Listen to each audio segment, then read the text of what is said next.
Finally, the return of Jam because of my busy schedule and being all over the place. We haven't been able to set up shop and set up times, but we finally back together after the draft. So we're gonna get Jam's thoughts on the 2025 NBA draft.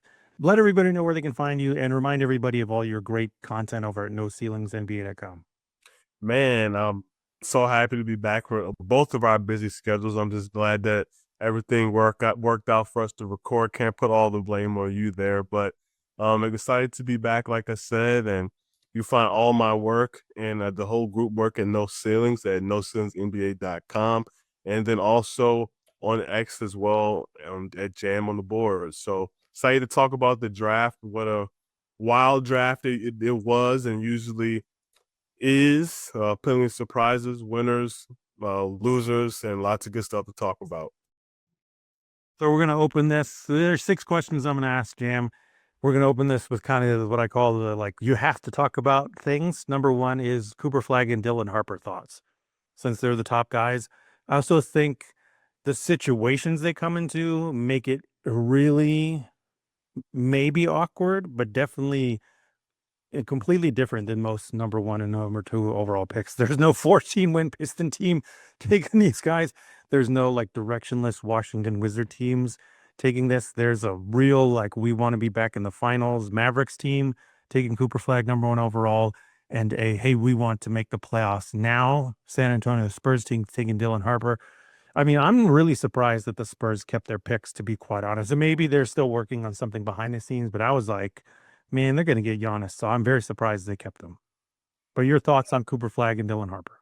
Yeah, I mean, Cooper, for all accounts of what I've seen, it should have been the consensus number one pick. I think that was obviously a no brainer for Dallas. I'm really happy for their fan base to kind of have the basketball gods on their side and for them to rise number one after all that they went through with the Luka deal and everything. But still, you have a really great core in place in the short term and also taking shape for the long term as well with Cooper.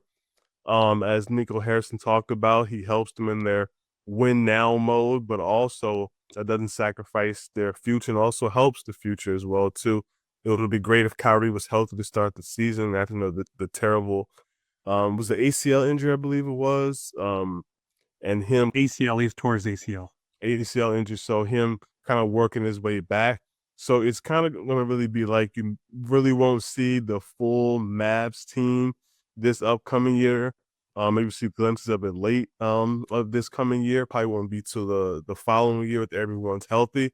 But I'm very excited what he does, especially what they can do defensively with Cooper, AD, Lively, and also Daniel Gafford there in that front court. So that's going to be super exciting, something they can hang their hats on for a while, especially in this short term.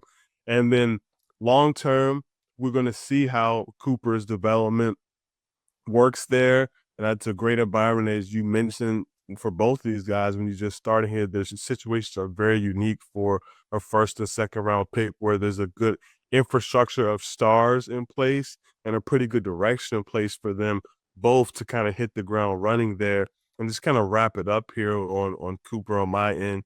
I'm very excited that Jason Kidd already said he's going to give him the ball and let him rock out with the ball, a la what he did for Giannis as well. So he kind of grow and learn. We saw how Cooper continuously grew throughout the year at Duke with the ball in his hands as a decision maker, as a playmaker, really tapping into what he can do once he's in the paint and, kind of has that advantage creation and everything. And we can just connect a passer.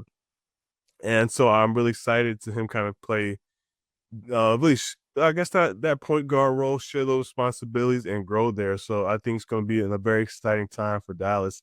What was kind of your thoughts on the fit there? And we talk about Dylan after, but I guess we'll stay with Cooper here. But what was your kind of thoughts on the fit there on the short and long term? Not gonna lie, I'm worried.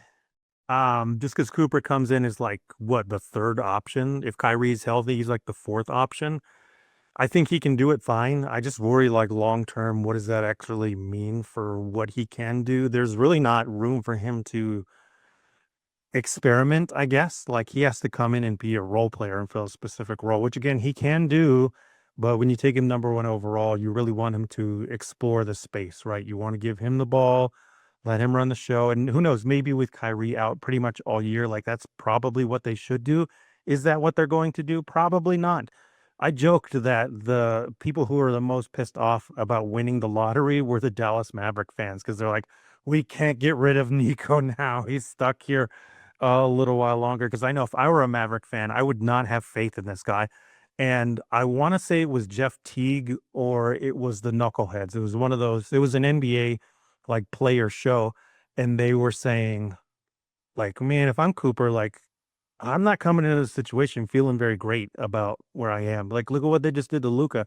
How do I know they're not just going to do that same thing to me and treat me that same way? So I do think those things loom large over it. I know everybody's saying the right things, and Coop's going to come in and play hard, and I do think he can fill in that role. The two things I'm worried about is number one, just like I don't know that they give him room to like explore all that he can do. And who knows, maybe that doesn't matter because maybe in a few seasons' time, I hate to, you don't wish injury upon anybody, but AD isn't exactly the picture of health. If he goes down, then maybe it is like, all right, this is a Cooper flag season to go out and do that. And as I've said before, I thought Cooper was more of like Jaren Jackson Jr. and my comp ended up being analytics Evan Mobley, where you're like, okay, you can let him be like second guy. He's going to be in contention for like defensive player of the year and analytics and Evan Mobley because he's going to actually shoot threes and be more analytically inclined on knowing what to do. So again, it might not even matter because Coop is so fit proof as your word is, but the Nico of it all still has me very concerned. Yeah, that's fair. I'm just not really concerned, especially just because what Jason Kidd's already said in his plan for Cooper and him having the ball in his hands and being already have the chance to make mistakes and grow there. So I think it would be very strange if that does not play out, especially with Kyrie not there. And then the way it's shaping up here, if you're looking at guys who are going to potentially play that point guard role or share that point guard role, it makes perfect sense for Flag to be able to do that and him operating as a lead handler because otherwise you have Brandon Williams on the roster, um, Ryan Nimhard as well, which things an excellent move for him as an undrafted free agent there. And there were obviously concerns about his size and athleticism. That's Nimhard, but when you have that those athleticism, the length, from Gafford, PJ Washington, AD, of course, Derek Lively. You have all those guys behind Nimhard too, so I think that works.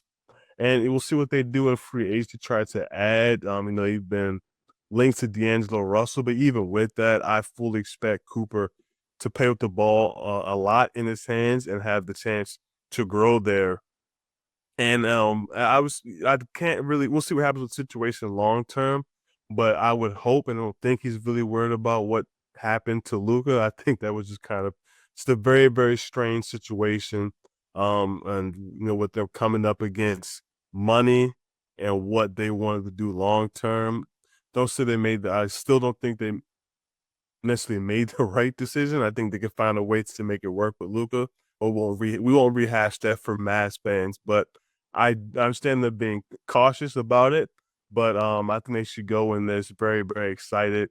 Whether they do have kind of dueling thoughts on Nico and his future there, but I do like the rosters that they are putting together, the way they are set up for the short and long term. All right, let's switch gears to Dylan Harper. Your thoughts on Dylan Harper ending up with Wembanyama on San Antonio Spurs? Yeah, so this is another situation, as you talk about where the 1 and 2 picks land in very good places where there's a strong roster in place, there's direction in place. I guess the only thing that a lot of people are talking about and, makes sense to an extent is when you talk about fit and what that looks like with Stefan Castle and De'Aaron Fox there. But for me, when you kind of talk about with tiers and Harper, for me being that second best player, clear second best player in that class, I don't think that you pass that up, especially when you and really hearing Brian Wright, the GM of the Spurs, talk about it, you take in the draft, you take the best long term fit or the best long term player, and obviously that ends up being a long term fit. So, and everything else would kind of work itself out. Maybe that's one of the guys eventually come off the bench long term, which I would imagine would be Castle, kind of in that 6-man role. There could be situations where I can imagine like all three play together. And then maybe 2, 3 years now, somebody could be traded in a bigger move. So I do like the situation for Dylan. Obviously, the NBA bloodlines, huge advocator of that and believer in NBA bloodlines, just his ability to be able to be prepared for what's going to happen off the court, kind of already understand what it does, what it takes to be an NBA player, both on and off the court, the preparation and everything like that. And then you go to a place like San Antonio, kind of the crown jewel, if you will, of NBA franchises, one of them with their development history and, obviously with Wemby. So I really do like what they have set up there. And I think it's going to be a really, really exciting team in San Antonio. Did you like the fit there? Did you think they were possibly going to go a different route with Dylan, or how are you feeling? No, I thought if they kept the pick, like you said, the number one was clear cut. Nobody else should be drafted. It doesn't matter who you are, what situation you are. Cooper Flag should be number one. Same thing with number two. Dylan Harper was so good. It doesn't matter who you are. It doesn't matter if you have the rookie of the year who plays the guard position. It doesn't matter. You just traded for De'Aaron Fox. You still take Dylan Harper. And I think the fit with him and De'Aaron Fox works fine, perfectly well, because Dylan Harper did really good off the catch, shooting the three. So he can just do that to start off his career. He's just going to be a catch and shoot guy. De'Aaron Fox that's not his strength. So they play well off of each other. De'Aaron Fox, one of the few NBA players I feel very strongly I could pick up over my head and throw away. Dylan Harper, the very opposite of that. Not going to happen, even if you're like Hulk Hogan, the big dude, stout. Like both of them like to drive to the basket, but they do it in very different ways. And one is more have more off ball skills with the Dylan Harper there. And my comp, I hated the Cade Cunningham comp. I will say that now. I don't think Dylan Harper is Cade Cunningham because there was no mid range really to speak of, and that's a big part of who Cade Cunningham is. Dylan Harper, when you looked at his shot chart, it was very much from three and getting to the rim, like almost the Daryl Morey special. There was a little bit more in there. He has more craft and how he arrives at the ball and his control and all that stuff. Uh, it really stood out.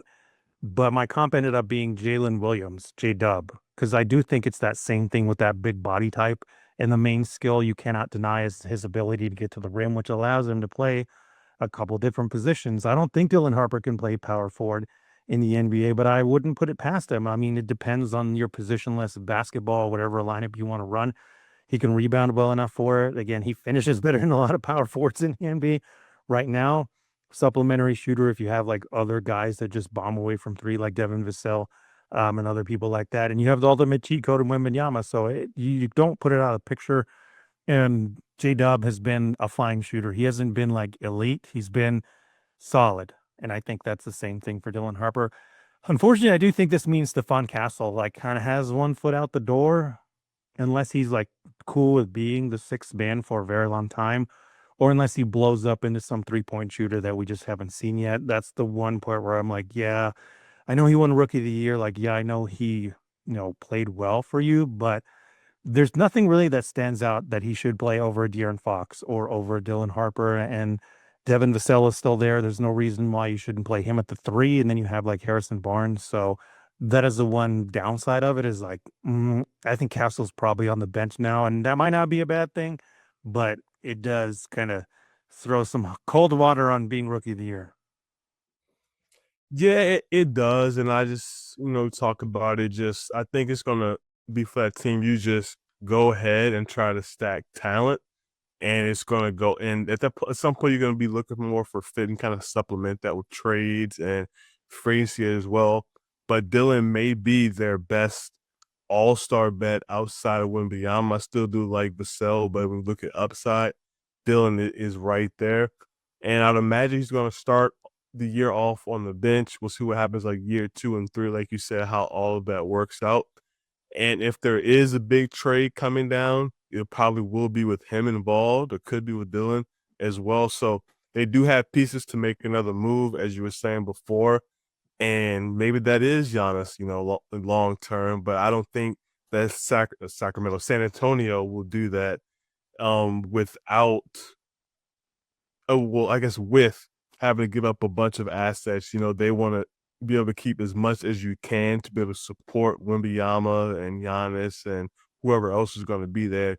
Never want to be a situation where you trade for a superstar player and then your team is just absolutely drained of actual talent on the team. Understandable. Yeah, I live in Arizona. I see it just an hour and 45 minutes north. Exactly. So that's that kind of what happens. But I think that's going to be why they have been so patient with picking out what they want to do. You have all these assets, this superstar Wembanyama, a wide open timeline and window. Obviously, you want to win as soon as you can, but you have to stick to your plan and until the team actually, the on court product makes you deviate from that and show you that they're ready. Yeah, and well, I think almost all of us want to see Giannis and Wembanyama just for the fun of it. Like realistically, every smart NBA team is building for depth. Look at the two teams that just went to the finals. They ran like 9 deep. Indiana had a real shot of pulling that game 7 out because TJ McConnell's that dude, man.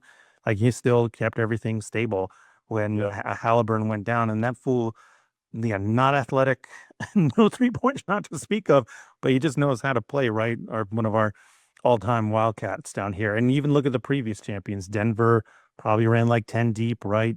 They needed the Bruce Browns, they needed the KCPs.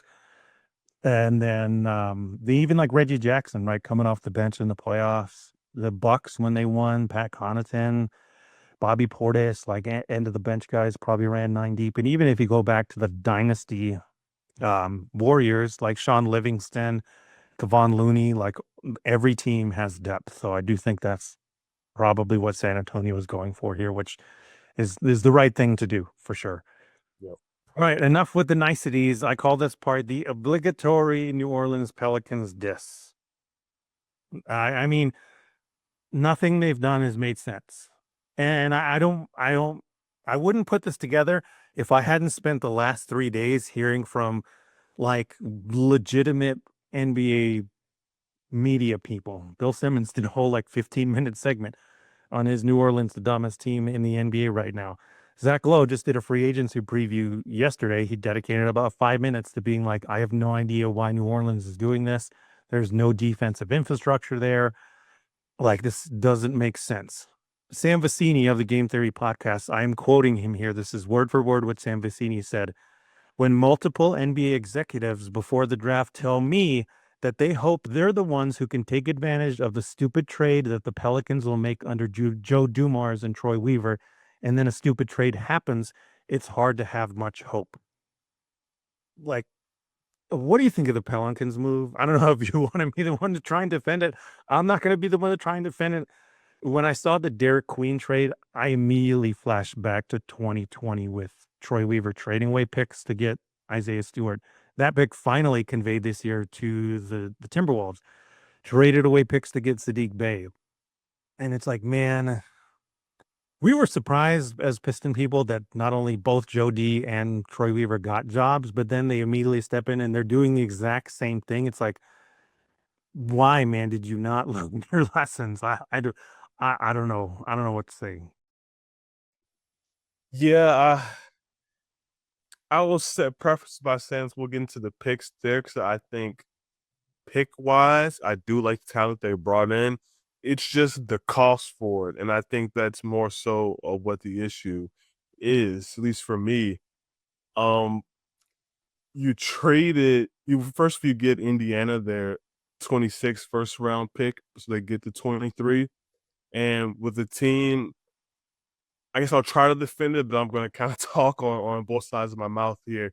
But when you trade that 2026 pick back to Indiana, I'm sure they had that in mind was going up and actually how they did to go up to get Queen or whoever to get back into the lottery. I'm assuming Queen was the target. But when you go and do that with Tyrese Halliburton with the Kids injury, you don't know what that team's going to look like. Potentially could be back in the lottery. I'm thinking and guessing that they are betting on whether Halliburton comes back or not at full strength. I'm think they're betting on the Pacers still being pretty good and that pick not being in a lottery, so somewhere in the 20s. So I think that's kind of one part of the calculus for them, right or wrong.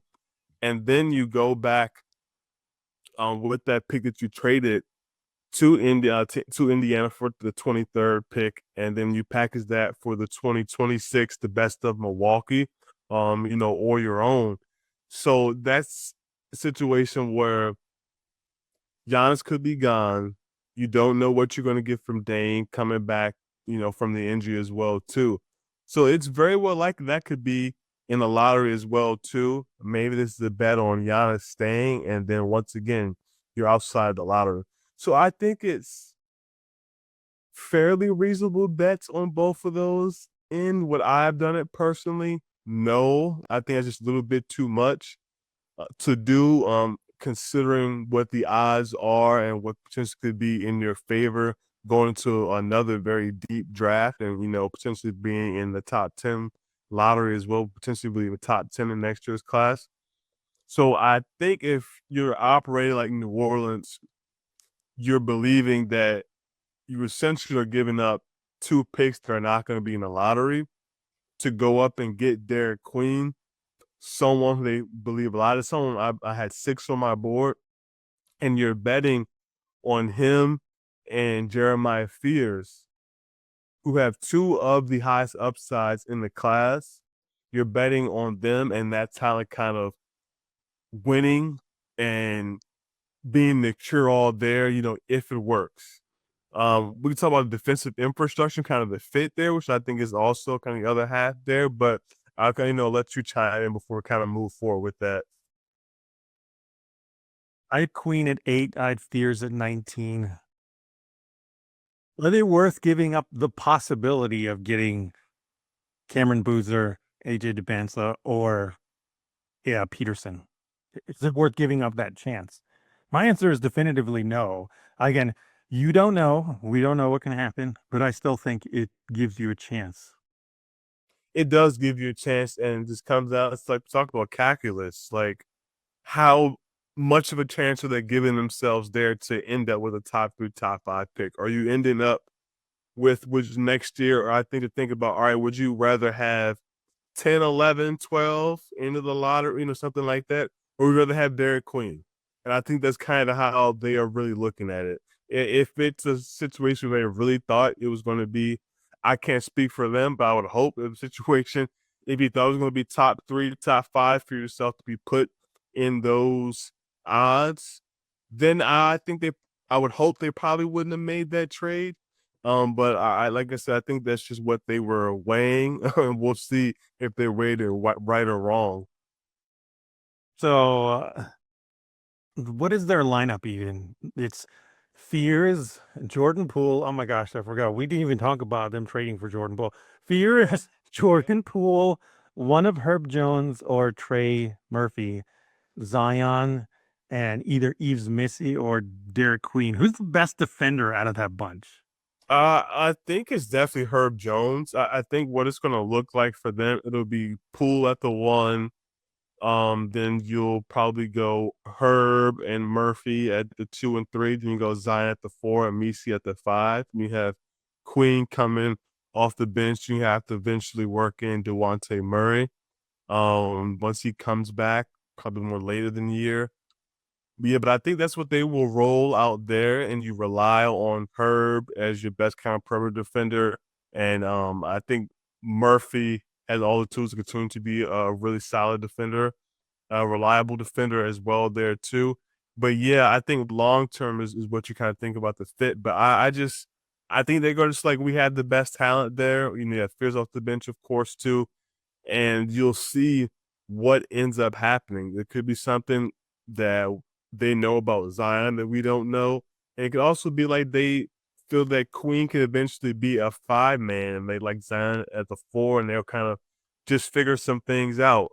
Will they look to sometimes to play Zion, Misi, and Queen together, maybe we'll see what that looks like. I don't think that's something they can do long term, but maybe something they'll look to throw out there. So I think long term is something they will certainly have to figure out. And it could be Misi coming off the bench long term as well. Maybe there's another fit they want to get at the 5 eventually, and they see Queen as a 4 long term, like I do.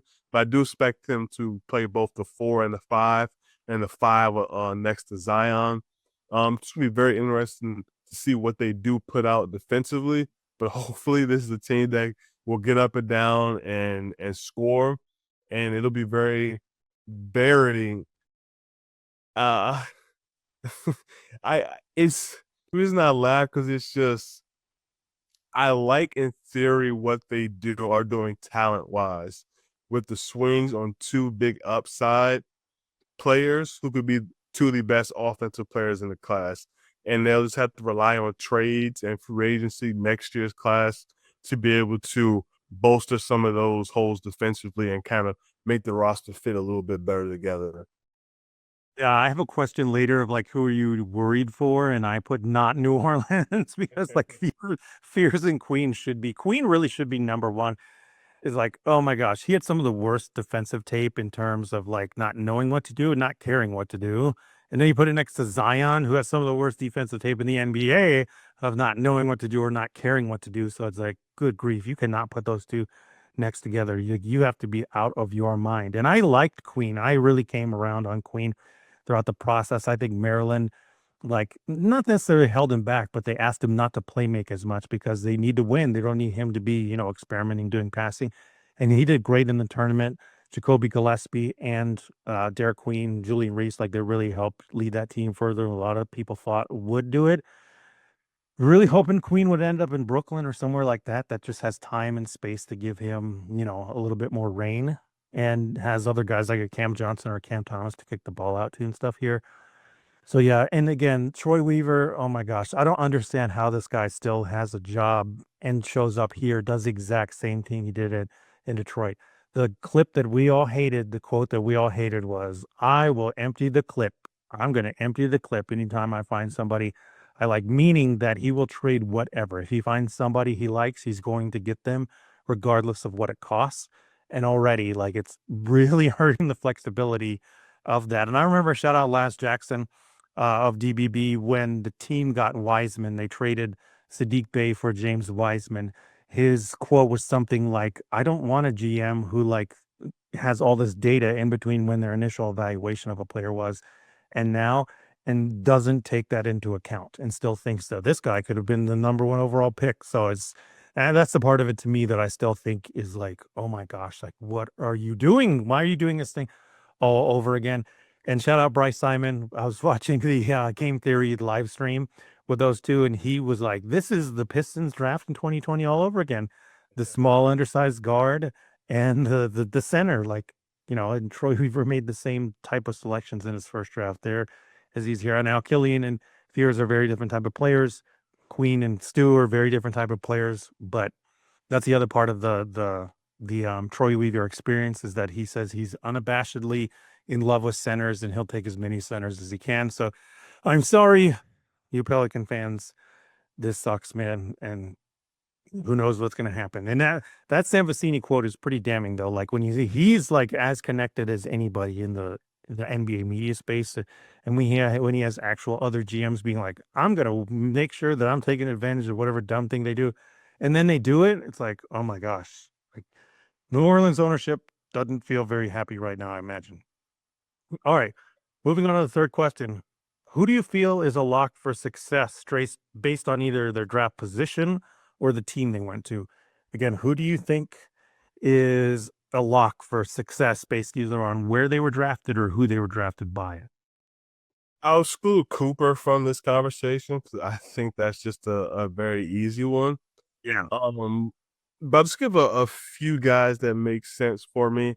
And the first one, I was still staying at top 5 though, and it's Khan in New Orleans. So with Khan, so we actually did a Hornets draft you, me and Tyler Mackcats over at NBA.com. And one of the things that we had with the preview and our conversational preview was he brought up Khan's fit there. I was like, wow. I really didn't think too much about that in the pre-draft, but the more that he talked about it and I thought about it, I love the fit there and was all for that being the direction that New Orleans took it. Excuse me, that the Hornets took it Charlotte. So that's where they went. Khan, obviously, we know a knockdown shooter, one of the best shooters in the class, measured really well at the combine. So I think that puts some ease to some of the concerns outside of some of the athleticism questions. But he's going to be able to play seamlessly off of LaMelo and Brandon Miller, be able to space the floor with those guys as well too. And is going to go and compete defensively on the defensive end. Really fundamentally sound defensively, strong, moves his feet well despite not being, that laterally quick. So I really do like that fit there. And do you just want to touch on Khan? You want to keep going through the list? I probably have 2 or 3 more guys. Yeah, no, go ahead. Go through your list because I probably will just focus on one guy. Perfect. And then Cedric Coward in Memphis, getting drafted by the Blazers and traded there at 11. I think that is another seamless fit there. With the Grizzlies losing Desmond Bane in the trade, someone that can slide in and bring some high level shooting there with some defense as well. One of the top risers in the pre-draft process. Cedric Coward there, 3-and-D guy with some upside there. Incredible story. And I just like the character and the work ethic behind there. And it just seems like a perfect fit for what Memphis wants to do. And last two, the Spurs, surprise, surprise again. Carter Bryant going there just seemed like a perfect Spur. 3-and-D wing with his upside there, the positional size, length, athleticism. Won't be asked to do too much and kind of grow into his role there. And then had that organization supporting him both on and off the court. And then to kind of wrap it up for me, I will say Jace with the Magic. Actually, I'll say that one. I'm gonna go. I don't do it like that. I want to stay in Florida. I'm gonna go the Heat, and Kasper Jakachonis there. I thought his fall there was very surprising, but the Heat get a guy that is ready to play right away, that can help them on and off the ball. I think he will be a reliable shooter and be able to space the floor, run pick and roll, attack the second side. So I do like the fit there. And then I'll just say Jace for last, but just him going there. I'm not sure how much he'll play this year, which is why I was like, I'm not sure if I should include him on this, but I do like the fit because with Jace, you have a connective player, can spot up and shoot. He can play with the ball in his hands, the threat off the ball. And then with the size being one of the biggest concerns for him, he goes to a big Orlando Magic team that has size and length behind him. So I do like that team structure fit there. So those are my main guys. Yeah, my main guy is Kasper Siakachonis going to the Heat.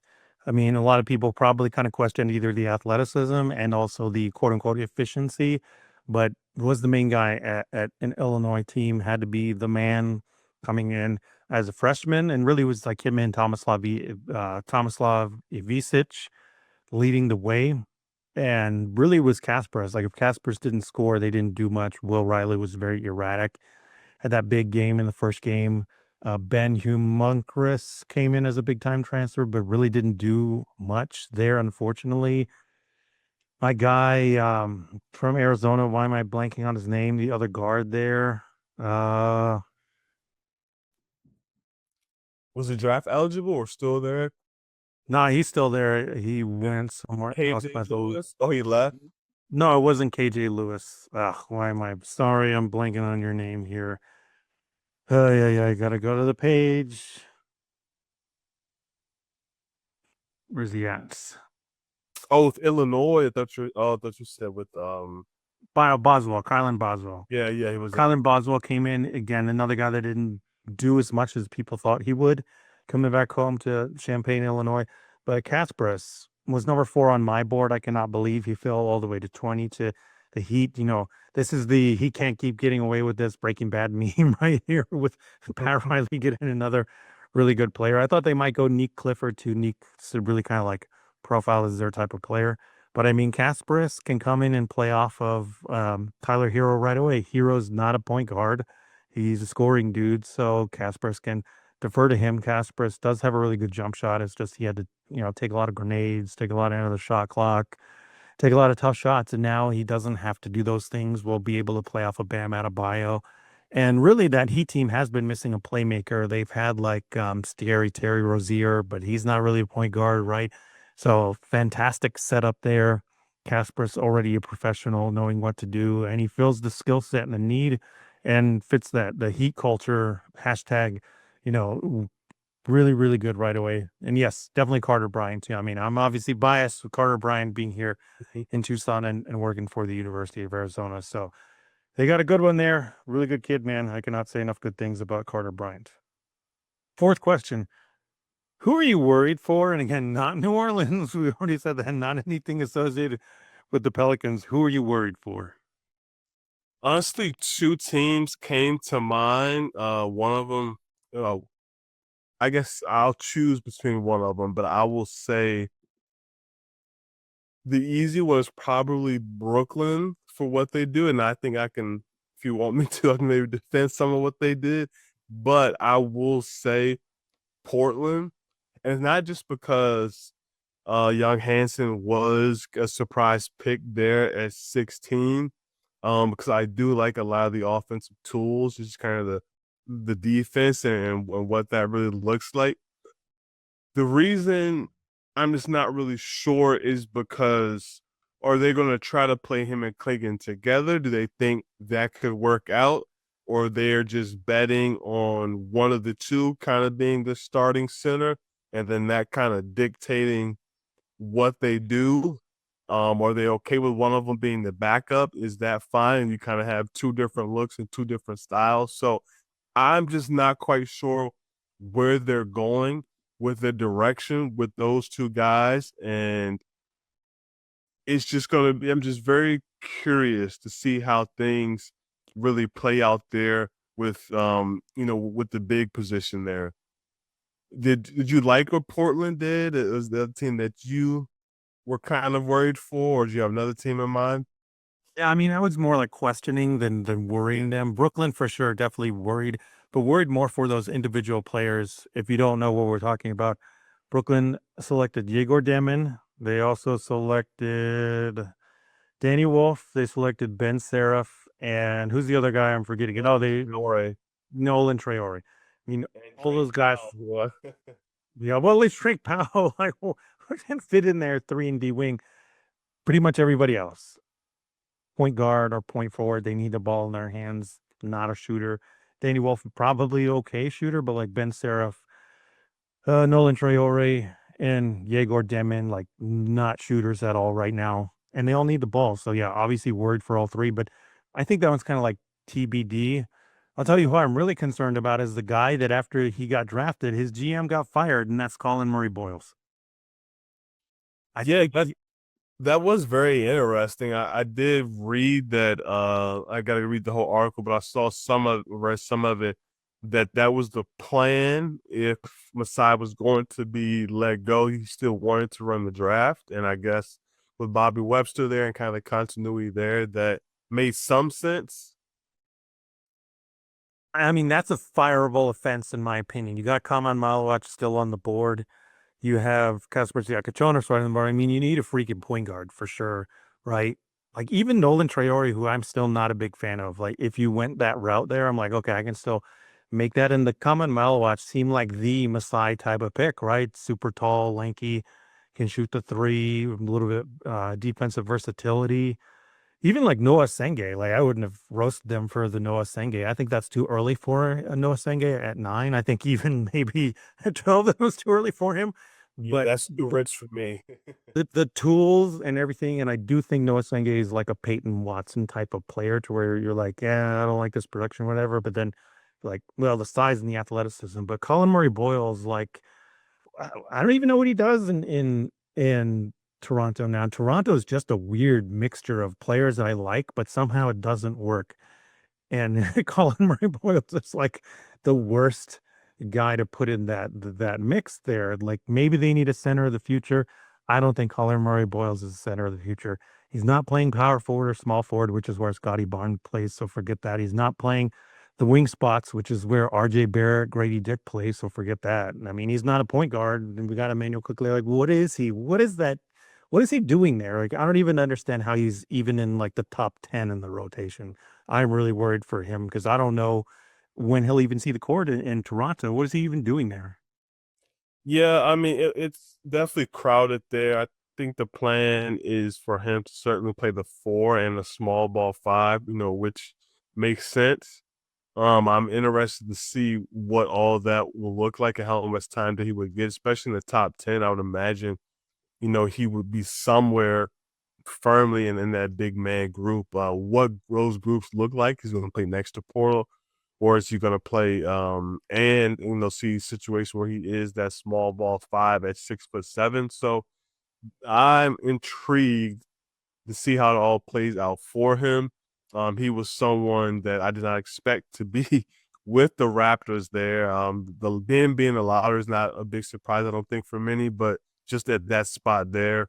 And then I'm not sure if you've seen the clip that came out. It was a clip with Rich Paul, I think, was on the phone with Phoenix at the time, Matt Ishbia, I believe, and just talking about who they like. They're trying to get Malawak 2-10 to the Suns, and that ended up working out. So maybe there was something in play there where the Raptors were kind of told that, like, yeah, the preferred destination is for Malawak to be at 10, or, if, you know, just some positioning by agents and what they end up wanting to do. Or maybe it's had Colin Murray Boyles ahead of Malawak. So it'll be interesting to see what continues to come out from that situation, especially with Masai not there and everything, and this kind of the crowded situation for CMB there.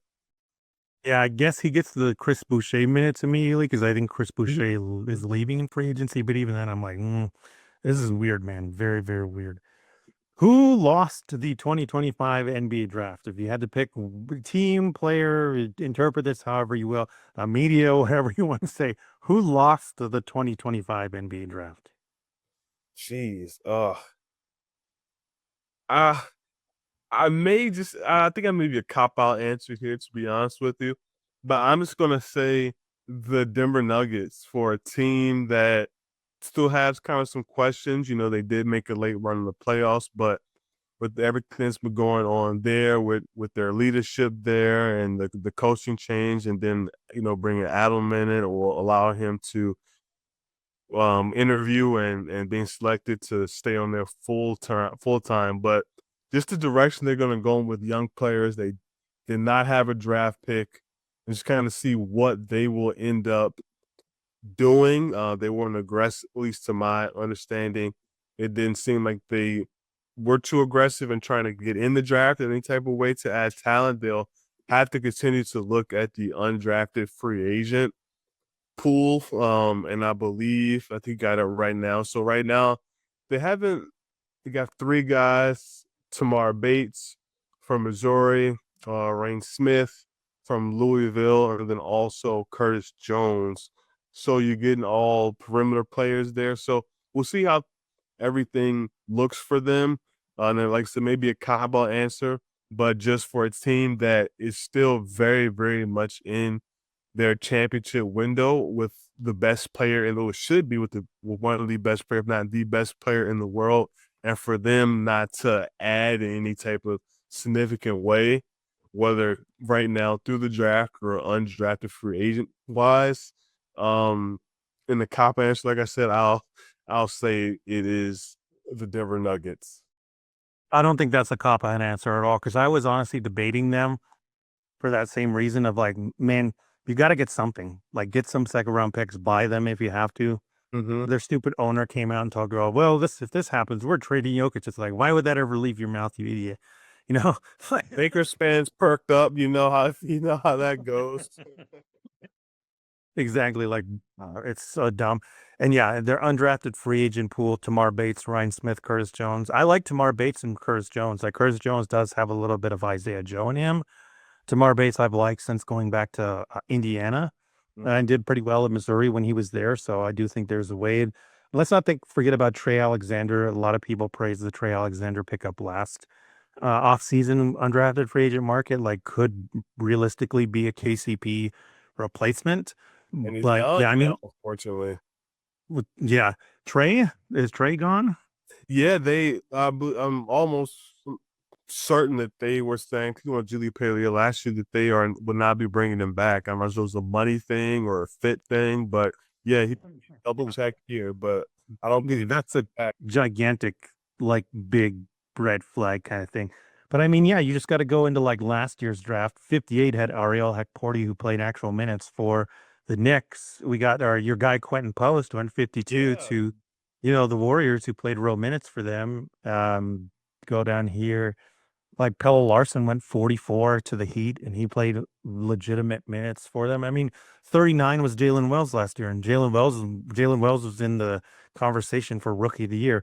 And 2 years ago is really what Denver should be thinking about, because at pick 52, you had Tamani Kamara.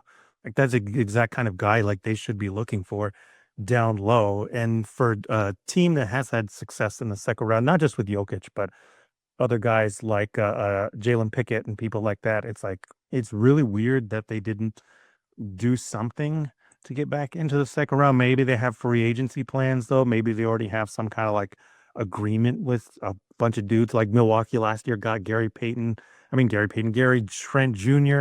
and Torian Prince like on veteran minimum. So maybe like that's what they already have worked out. But you would think they would at least get one guy like Boglob Markovic went 47. I thought that was like a perfect fit for them as a stretch big who like does have legitimate two-way potential there. I mean, Tyrese Proctor went 49 for crying out loud. A lot of us had him top 20, top 25. So yeah, very, very weird.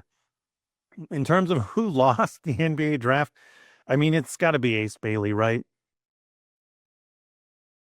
I don't know. I was actually gonna like say when we talked about our six, so spoil a little bit. I was gonna say Jazz as a winner. Like I think it's actually set up pretty good for Ace Bailey, but I definitely want to hear if he would have really slid. I think that would have been he would have been a big loser for me at that point. But I'm definitely curious to why you think he was a loser. I think just coming into a situation where you're already like pissing off the fan base, right? Not only if it was just him like trying to play the draft board and then he got burned by this, like whatever, right? Like that happens sometimes. But then your boo-boo face at the draft, not helping, man, and then not showing up to Utah, and it took a while, and then now you're there. It's just not setting a good precedent for sure, number one. And then I mean, there are multiple people that have come out and said he didn't want to work out for Philly. He didn't want to work out for somebody else, and he was trying to land in like New Orleans and Brooklyn, I think is what the reports ended up being, right? I just Washington think, was a big one too. yeah, I think there's a better way to handle it. And with everything, I just think the lack of self-awareness with him has been something that's gone back to high school that is just very, very worrisome, that it's not like how you enter the league. And it's not like he's going to a place that is just going to give him free reign to do whatever. Utah already still has Markin, and they did just trade Colin Sexton, so that's one guy that goes away. They still have Keontae George. Maybe they still have John Collins, right? They got a Walker Kessler. Like they have dudes that can score. Bryce Sensabaugh took a step forward with them last season. So it's more a what are you doing, man? And like coming into a situation in the NBA where everybody already thinks that you're like a spoiled brat or a ball hog, like you're just gonna try and push around and get your way. And it's like I don't know that that's the best thing to do coming into the NBA on any team. Yeah, for me with the Ace situation, we'll see how everything eventually plays out and what continues to to light. But there's nothing been anything that I've seen or heard from him directly with him not wanting to do this, him not wanting to do that.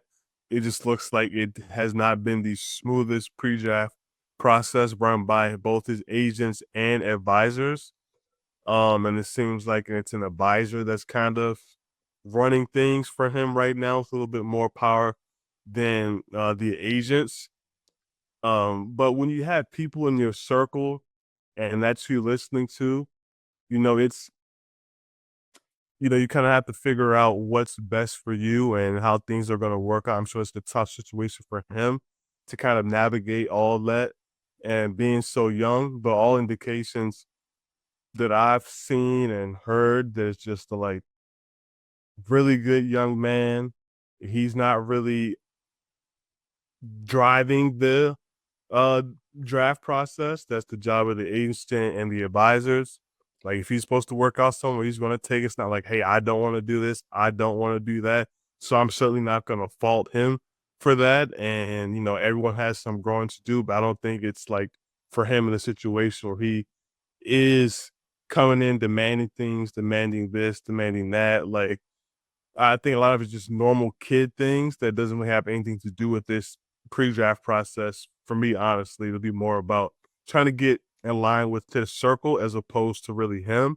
So I'm not really that concerned about that. And for the situation in Utah, I do think it's a good situation for him. He comes into a place where they are still looking for like high end talent. And I don't think someone like Keontae George or Bryce Sensabaugh or guys that have on Cody Williams on the perimeter is really going to stop him and his potential to really have a really smooth pathway there to potential all-star status there with his shots and his growth there. No one's really in the way of doing that. You have Laurie Market in there, obviously. But I think there'll be plenty of opportunity for him to do that. Obviously, just the place of Utah is going to be completely different for a young man from Atlanta. But I think, trying to get accustomed to that will be one of the biggest issues. But on the court, I don't think it's going to be very many issues for him having that runway to success like, him and his camp wanted. Yeah, let me be clear here too. I've watched a lot of Michael Beasley stuff over the last couple of days. I love Beasley. He's maybe my favorite like college basketball player ever. That season he had at Kansas State was just amazing. And he talked a lot about like I've never had a person in my life who didn't take from me. And only my kids are people that never took anything from me or didn't want anything from me. You gotta really one of the bigger issues I think in youth basketball is there's not enough mentors telling people it's all on you. Like, I don't care who you listen to. I don't care who you're advising to. What's going to get out is on you. They're not going to say Bob Johnson, your advisor, whatever. They're going to say Ace Bailey is not working out for these people. They're going to say Ace Bailey isn't showing up to Utah. It all comes down to you. You're the one in charge. They work for you, not the other way around, man. And I know it sucks because as an 18-year-old, 19-year-old kid, you got to mature like real fast. And I don't know, I can only speak for myself. I don't think I was that mature enough to understand that at that point. So obviously I can't speak to it, but as a grown man now, like that is something that should be ingrained in people that are going to be in these situations is like, you're the one in charge. It's all on you. Because when things go wrong, they're not going to care about who you're listening to. They're not going to care about who your agent, whatever. It's going to fall on you. They work for you, not the other way around. So that is why I say Ace Bailey's like the biggest loser. Hopefully, this is a learning lesson. Hopefully, he does have more people around him to navigate these things better. Because yeah, like you said, the advisor. It seems like that's the report from everybody, from Sam Vecini, from the ESPN people. As this was listening to Jeff Teague, Club 520, and they were talking about that advisor knowing, uh, Mr. Cooper himself, like knowing that area and that situation a little bit better. Again, they work for you, not the other way around, man. Yeah, and this kind of closes it out on my end with this. That pre-draft process is just such a whirlwind in understanding how to navigate that. And they just certainly do work for you. When in that situation, especially coming into the league, like you are relying on them to get you through this because this is your first rodeo with something like this. It's not like you've been in the league a couple years and you understand the business a little bit more. It's like, all right, now I kind of know, but it is completely fresh. You're coming right out of college, and especially his situation in high school, the 1 year college with a few months in college, really. And then you're going into this process that you just really have no idea about, with so much is going on with misinformation, disinformation, and it's just a lot to navigate. And although you want them to work for you, you have to rely on them to help you understand what exactly that you need to do, what you're trying to navigate through. So I'm just wishing him the best, and I do think that the fans in Utah should and will welcome him with open arms, especially they get to kind of see his personality and everything like that, and just the production on the floor. And it's going to be a really fun summer league for him. And we'll see if Cody Williams can actually make some strides too there too in summer league, and kind of see what that combination looks like for them on the perimeter. And Bryce Sensabaugh, of course, as well. And as Jeff Teague said to Ace Bailey, there's banks in every city, man. All you got to do is to show up, hoop, and everything else will take care of itself, man. Yep. So who won the NBA draft? Again, team, player, no stealing to NBA.com. Who won the 2025 NBA draft? I'll say Utah. For me, I just say it's still them sticking with their guns and getting Ace to get one of the highest upside players in the draft at 5 in a situation where you need the high end talent. We also get Walter Clayton Jr., one of my favorite players in the class, and you get a guard that's a stellar shot maker, excellent shooter who can play both on and off the ball. So I really like that a lot. And then we mentioned earlier, but Charlotte, I feel like Charlotte really addressed their needs. That I feel like they didn't do it I feel like they didn't do it without with sacrificing any type of upside there or really any reaches. So they addressed their shooting when you get Khan, Liam McNeely, and then also their defense with Sion James and also Ryan Cockburner to go ahead and fill some of the void left by Mark Williams. So I really do like what they are trying to do in New Orleans behind LaMelo, Brandon Miller, Miles Bridges, and, getting to some floor space and legitimate shooters and some defense there. So I think that's the team that can really make a run there, for those last couple playoff spots, maybe avoid the play-in. Um, of course, all health considering, but I do like what they added and what it does for them both in the short and long term, because I see all of those guys that they drafted contributed both in the short and long term. 3 words on who won the draft. Yannick Conan Niederhausen, Yes, sir. number 30 overall pick. What was it? Maybe a month and a half ago? Outside of Maxwell Bombach, Stephen Gillespie, who was talking about Yannick? I definitely want to give James Barlow some credit too. Like, he was definitely a Yannick fan as well. So shout out to James. In like January, because I definitely know Maxwell and I had talked about Yannick probably even back in like, I don't know, August or something like that.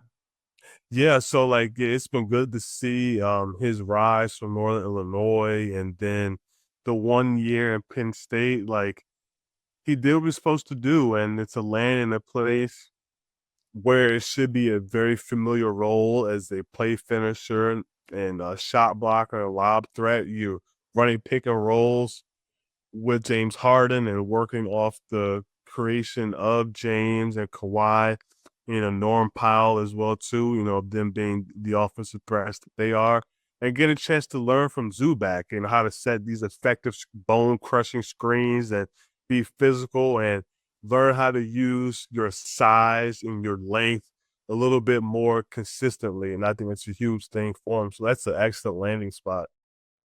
Yeah, great athlete too. I comped him to Jackson Hayes, and I'm like, this is where you draft Jackson Hayes, not a 7 or 9, whatever Griff and the Pelicans did, right? Like, this is where you draft him, because then you're like, all right, sit on the bench for a while, like you said, learn for a while, and you'll be all good. I forgot to say, so circling back to who lost the draft, I forgot to go on my rant. My rant is actually Minnesota. I think Minnesota had the dumbest draft out of anybody. Like, not this is not dissing on you, Johan Berenger. I think that's fine. Whatever, that pick is okay. But they passed on Rasheer Fleming twice. That's a stupid move in and of itself. And then they traded away 31 when they passed on Rasheer for the past for picks that are almost impossible to be better than selecting him. They also passed to take Johan Berenger. They passed on Casper Siakachonis. They passed on Drake Powell. They passed on Nick Clifford. They passed on Leo McNeely, and they even passed on Ben Seraph. They must have great belief in Rob Dillingham. I like Rob Dillingham. I'm not going to diss on Rob, but he is still like half my size. And I'm not a very big person. I'm like 5'10", like 200-ish. Rob's like what, 6'2", 170 maybe, right? Maybe. Um, Yeah. yeah, still a defensive liability. And a lot of people think maybe he's more of like a combo guard than a point guard. Kasparis would have been a fantastic pick there with that size and being able to set him up. Drake Powell, like they're going to lose Nickeil Alexander-Walker. There's no way around it. They just signed Julius Randle to 3 years, 100 million. They just re-signed Naz Reid to 5 years, 125 million. Passing on Drake and Neek and Liam probably is the more inexcusable. Like one of those three should have come in and filled that role. I mean, that's a rookie, so there's a very low chance that he would have been able to fill it at the role that Nickeil level that Nickeil is. But you still have to try. And they needed him passing on Ben Seraph. Again, another taller point guard who can balance out Rob. And you're not giving up on Rob. You're bringing in a teammate who can supplement him. And Mike Conley's what, like 45 years old? About to apply for Medicaid. Mike Conley's almost my age. I'm 41 years old, right? It's just like, what are you doing? You drafted somebody who's eventually maybe going to replace Gobert, and then you don't address any of your other needs. And then you have a great pick at 31. You have the perfect guy falling to you at 31. The entire league, it was reported on ESPN, Sam Vecini, from y'all too, at on NBA No Ceilings. Everybody was trying to get that number 31 overall pick to get Rasheer Fleming. And you're like, no, we'll just take some other extra seconds. Like, stupid. The stupidest draft. They're the biggest losers out of the teams, the Minnesota Timberwolves, in this NBA draft. I'm sorry, Tyler Metcalf. Um, yeah, I actually do like for the most part what the Wolves did with Behringer. Like, has one of the higher upsides for big, especially in that rim running that he the role that we're most familiar with, the guy with his athleticism and his tools playing with the rim running, play finishing, shot blocking them, and have a chance for him to learn with Rudy Gobert, who may be out in a few years, maybe without that contract. I understand Behringer or Berenger, I should say, get my French pronunciation correct. But he is potentially the perfect replacement for Rudy Gobert, and then you have a chance for him to learn from him. I think he can actually come in and play about 10 minutes, so right now, just that energy and that athleticism and, just a reduced role. I do even I think we could trade a 31 or 36 for two future second rounders.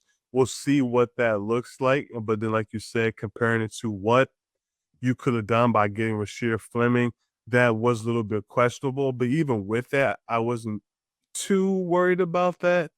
Um, it was just that moving 36 and you drop back again and you go, that was with the Lakers move and you selected Rocco. That's the one that I was kind of questioning about. Oh No, my gosh. See, I even blanked that one out.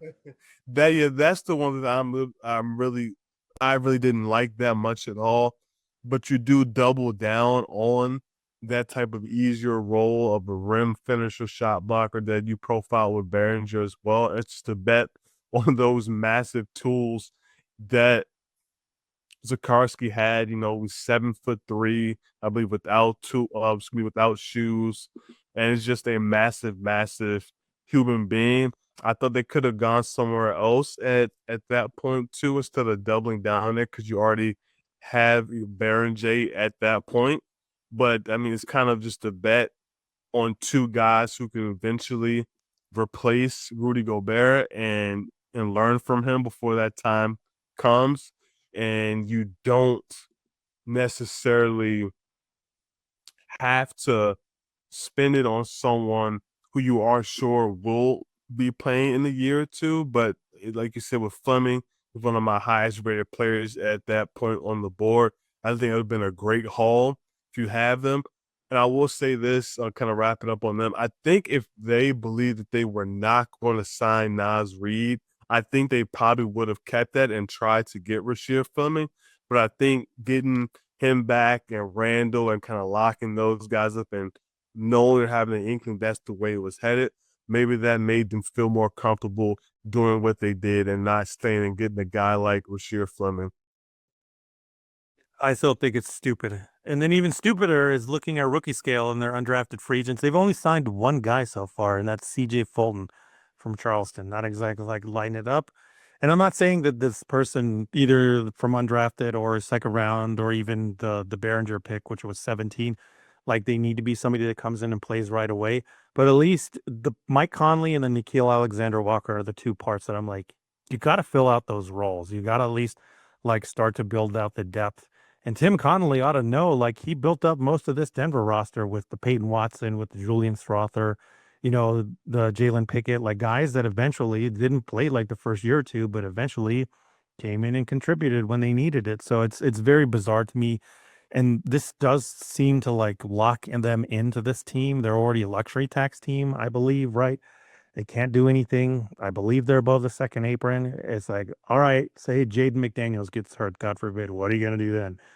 You know, this does seem to me to indicate like, man, Anthony Edwards ain't going to be too happy in a year or two when you don't have any depth, We'll see how it plays out. There's potential to have the depth there as they continue to build that roster, and then just with them also, as I just thought about this with them trading that first pick in the second round and not getting Fleming or staying there for someone else. Tim Connolly did talk about, and don't I remember the exact quotes. I'm a paraphrase here, so don't no one direct quote me on this, and certainly check it out for yourselves. But he said something along the lines that this was one of the more crazier draft. I say crazy, but one of the A lot of more people on the phone asking for things, right? yeah, and just like with agents kind of pushing the second round, this was one of the more intense. I would guess the word I would use, intense second rounds where player agents are really pushing guys to places and things are already. I think I'm saying things are pretty much already in place. So I'm not saying that already happened with Fleming or anything, but a guy who they probably wanted to take there already had a deal in place and already had things worked out with other teams. So that made them go ahead and pivot to do something different. So I think that's also something to consider why they did the move that they did. And we'll see if further context comes out with what happened in the second round with them, particularly, or just in general, if other GMs would kind of echo this as well. This kind of really been a known fact in the league for a long time. This happens in the second round, but maybe it's going to start to be more publicized now. If it is and it's happening at 31, that's ridiculous to them because that's way too high to be trying to pull anything. Like that contract's good too, right?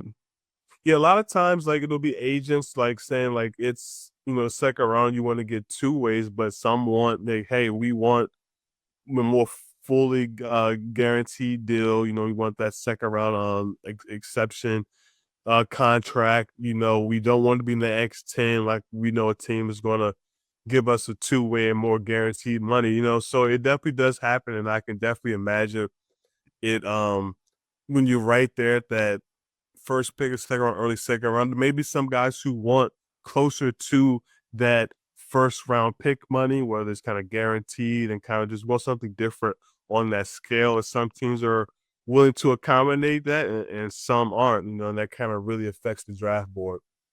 Well, Boston didn't have any problems getting Noah Penda at 32. So Minnesota, come on, man. You got to like step up your game. That's all I'm saying.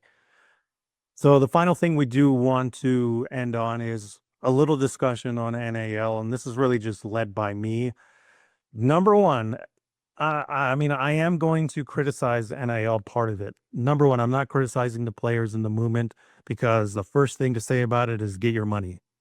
Like everything here is created so that you're no longer exploited by the system where money goes elsewhere. It goes, not all of it, but some of it goes directly to you, the student athlete. So if you can get a lot of money, absolutely go get a lot of money. But I don't think NIL has so far been an overall positive the way that a lot of people think of it because they think of it just from a monetary perspective. And yes, speaking as somebody who's never had a lot of money, didn't come from a lot of money from a state that is really poor in New Mexico and grew up in a poor area, you know, obviously if somebody's throwing $1 million at you, you can't turn it down. But if your long-term goal is the NBA, I think a lot of these NIL and transfer deals have been to the detriment of so many players, and very, very few of them have actually benefited from this because they went somewhere else, got paid. I think it's actually been to the detriment to most people who are trying to get to the NBA. If you're not watching this on YouTube, I have CBSSports.com article from October 28th, 2024 from last year. College basketball rankings, top 101 transfers to know entering the 2024-2025 season. I'm going to go through this, try and get through this quickly to show you how many of these guys in their ranking of the 100 best transfers like went somewhere and got better or went somewhere and became an NBA prospect. So let's go through these. Number one, Kadari Richmond over at St. John's did not improve his stock at all. Didn't really improve on the court either. John L. Davis at Arkansas really took a step back. Everybody kind of forgot about him. Tucker DeVries over at West Virginia. I believe his season got cut short by injury, so this is kind of like TBD. Is at Indiana with his dad now. AJ Storr at Kansas. Does anybody remember AJ Storr was at Kansas? If you were in Lawrence, probably. Otherwise, no. Jeremy Roach over at Baylor. Really, like, he became like the third or fourth guy there and really took a step back from where he was at Duke, where at Duke, he was like the guy there and then disappeared. Robbie Avila over at St. Louis had a pretty good year, but I mean, at Indiana State, everybody was buzzing about Robbie Avila, but goes over to St. Louis, ain't nobody talking about him. Norshad Omir went over to Baylor from Miami, made that Final Four team at Miami, but at Baylor, he just kind of fell in the background. Coleman Hawkins, I mean, if you follow drafts, there's no diss on Coleman Hawkins, but I think it was one of Raphael or James. They're like tantalizing. Tantalizing is the word I would use for Coleman Hawkins. Went over to Kansas State, transferred from Illinois, but just disappeared there as well after being kind of like a late riser. Great Osibor, maybe the poster child for this. Did really well at Utah State. I know you and I talked about Great Osibor. Utah State is like a sleeper prospect. Made one of the biggest paydays last offseason in the NIL going to Washington. Didn't really do much there. Washington team overall didn't get much love. Miles Rice at Indiana came over from Washington State, had a fantastic freshman season at Washington State, but then at Indiana, like just lost in the mix. He didn't have a bad season, but Indiana didn't do much. Jonas Adu goes from Tennessee to Arkansas, gets lost in the shuffle. Cliff Amarui, another poster child for this, who went over to Alabama. He got buried in the shuffle. He ended up being like the fifth guy there, and nobody talked about him the way they talked about him when he was at Rutgers. Kobe Johnson went across town from USC to UCLA. Another guy people thought might have been Matisse Thybulle, but completely got buried. If he was on a big board, it was like towards 90s to 100. Mark Mitchell went over from Duke to Missouri. Again, another guy that completely got lost in the shuffle. Jackson Robinson, probably the first guy here that it's like, okay, he did pretty good. Probably maintained even being like a later guy from BYU over to Kentucky. Aiden Mahaney went from St. Mary's to UConn. Not going to lie, I totally forgot he was even there. A lot of people did. Finally, we get to our first guy on this top 100 transfers ranking at 17 with Javon Small, who went from East Carolina to West Virginia. Fantastic season in West Virginia. Absolutely 100% improved his draft stock. I mean, I would, if we had more time, I would go through the 100, and I'm gonna keep scrolling as I turn it over you to talk. But like your impressions, number one overall, of like when you transferred, more again, both of us are going to say take the money. But like, what do you think about my idea that like I don't think it's always in your best interest to go somewhere because a lot of these guys just got lost in the shuffle.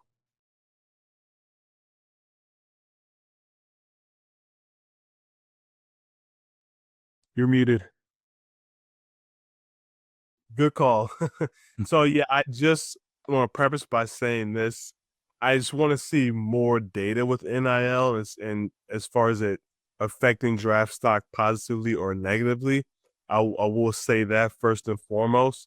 For me, it's just kind of a combination of different things, and I think it's really associated to both short and long term goals for players, and then also just a general recruiting. Like you want to be in the best place for your development, both in the short and long term, but really the long term. And you want to be able to set yourself in positions where you can be able to pay professional. Hopefully, that is obviously in the NBA, which is what we're looking for to talk about in this context here.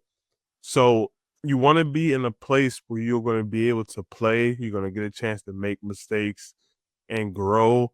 And then once you are doing that, the NIL money it's depending where you go and kind of where you're coming from, it's going to be roughly the same. But I would imagine for it's going to be big when you go up, but you have to make sure that fit is the best one for you. Like we were saying, you can get lost in a shuffle. We talk or think about this class too. I think Sion James, it worked out for him to transfer from Tulane to Duke. He gets drafted. Um, another guy, Chaz Lemire, it works out for him for I believe in North Florida for him to go in Tennessee. We talk about before we got went live here um with Tennessee just having such a tremendous track record of being able to get transfers. See what Elijah Martin does going to him, he gets drafted, coming to Florida. Same thing with Micah Peavy in his final year of college eligibility going to Georgetown and him helping himself out tremendously. Yannick Conan Niederhauser, who we just talked about, it working out for him too in his 1 year at Penn State. So I do think there are a lot of examples where it has worked out great. Mari Williams, another guy who was drafted, coming from Drexel to Kentucky before being drafted by the Celtics. So I do think there are a lot of good examples in this draft too, where it has helped them, where they've got a chance to maximize their earnings, and then also get drafted and help themselves out as well too.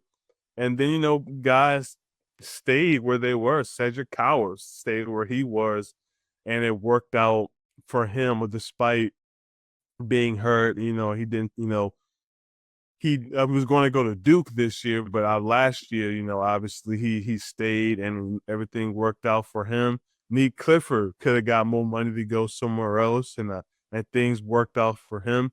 And I can't forget about Danny Wolf. Things really working out for him, transferring as well too. I had a lottery grade on him.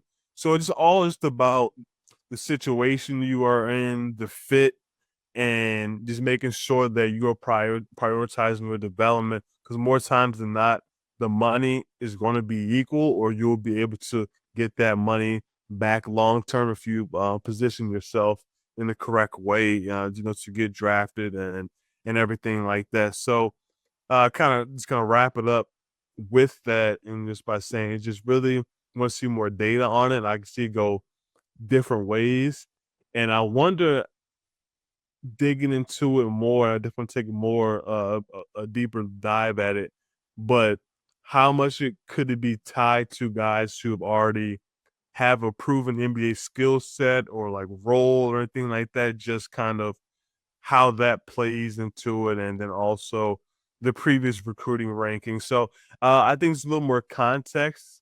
I mean, we have a bigger sample size. I think it'd be very, very interesting, because that's going to be something for kids and to think about what that really looks like, and how NIL continuously affects their development both in the short and long term. Yeah, absolutely. And the reason I put this together is to say that there's not enough data to say anything, but I think part of it is not to blame coaches and universities who are just like throw like Kentucky and Alabama. I can criticize up and down because both of them have just thrown money at everybody. I would I would criticize Alabama more because I do know one situation there with Houston Millett where they threw money in him to bring him in from Pepperdine. He was injured, and then like I don't know, 10 games in or something, they're like, "Oh, we're gonna redshirt you." And then when people got hurt, they're like, "Oh, we actually need you to come off your red shirt and play." And he played like 6 or 7 games.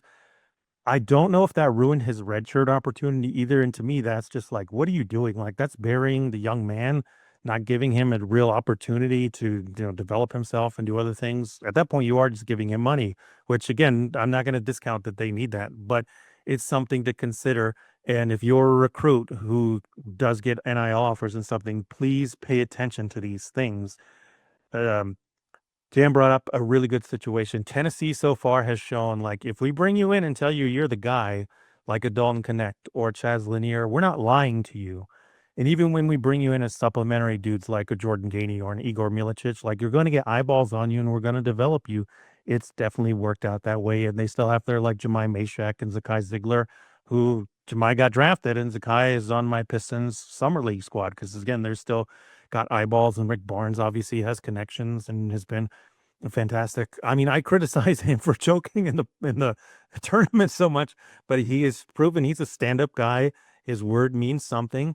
And if he gives you his promise that you're the guy, you're going to be the guy. So pay attention to those things. Also, in terms of oh, these guys were transfers, but they ended up being, you know, drafted and it helped them. Again, pay attention to the context. Cedric Howard, he followed his same coach who recruited him out of Division 3 over to Eastern Washington. And when that coach got a job at Washington State, he followed that coach again to Washington State. That probably has a lot to do with it of knowing like this is the guy that wanted me. I'm going to develop in this system. And even for me, who was like, I hate these late risers, the 3 point numbers, just tracking that of like the 3 point attempt rate and where the shot was, it continued to get better because you could see the development in that system. Walter Clayton, Yannick, John I. Broom, and I know there was another one. I think that was it. Yeah, those guys, like they were there multiple years. It wasn't like they just transferred there and then immediately became draftable guys. I believe Walter Clayton was there 2 years. John I. Broom was at Auburn 3 years. Was there Yannick was there 2 years at Penn State. So again, they like got in the system, got better, more acclimated. That's part of their profile of why they did. The guys like Danny Wolf, Sion James, Chaz Lanier, Micah Peavy, Mari Williams, Javon Small, Kobe Sanders, John Tonje. I put Lachlan Olbrick in this, but maybe he's more with the John I. Broom because he was there 2 years, I think, in the NBL. And I forgot to put Max Schulger. Max Schulger is another guy that got drafted, but he was at VCU multiple years after transferring. But again, Kobe Sanders, John Tonje, Javon Small, Amari Williams, Micah Peavy, Chaz Lanier, and Danny Wolf, like they're the outlier so far of like immediately transfer in, immediately make a big impact and put your name into the draft consideration. Whereas beforehand, Danny probably still gets draft love, but definitely not like this where he blew up at Michigan. Sion, I think Sion was still in second round conversations at Tulane. I remember hearing his name come up with a lot of y'all from No Ceilings last year. I don't know if that would have transferred to NBA love, but I mean going to Duke is obviously going to give you the get the eyeballs. Adu Thero probably goes in the same camp as Cedric Howard, though, because it's the same coach. It's Coach Cal. He went from Kentucky, transferred over to Arkansas when Cal went to Arkansas, and it's like okay, it's the same system, it's the same development, so you can buy into him developing, even if it's a quote unquote transfer. And then Chaz Lanier, Micah Peavy. It's too early at Georgetown to tell, but that might be another instance of like, this seems like Ed Cooley, the coach, like being able to work out multiple guys because they had Malik Mack. They had one of the Illinois guards, right? I can't remember off the top of my head come in, and then Thomas Sorber as well. So it's like there's some development happening there. And again, I want to criticize Kentucky, but really like all the guys they brought in, Brandon Garrison, Amari Williams, Jackson Robinson, like they all worked out and they all seem like they got shine. It's not like Mark Pope and that stuff brought him in and then just buried them. So they still get, usage and they still get eyeballs and stuff on them. So again, this is to say, yes, absolutely take the money, but pay attention to these things. Because again, if you scroll through this top 100 transfer recruit from last season, you can count on one hand the guys that actually like are like, oh, that's a big thing. And Danny Wolf, you know where Danny Wolf appears on this list? At 92.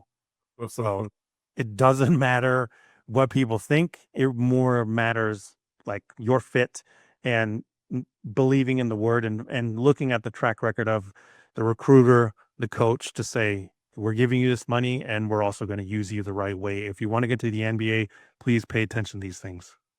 Oh yeah, one more thing that came to mind as you're talking about that with Max Shoga, he actually had planned to go to Villanova, committed to Villanova as a transfer. I think it was committed for a few weeks coming to the season before, from my understanding, is VCU was able to come up in NIL dollars, and so he stayed at VCU, and it worked out for him because who's to say if he were gone to Villanova for more NIL money, or not that comfortable NIL money. If things would have worked out for him, we still have gone drafted considering the season Villanova ended up having, or maybe could have elevated Villanova. They had a better season.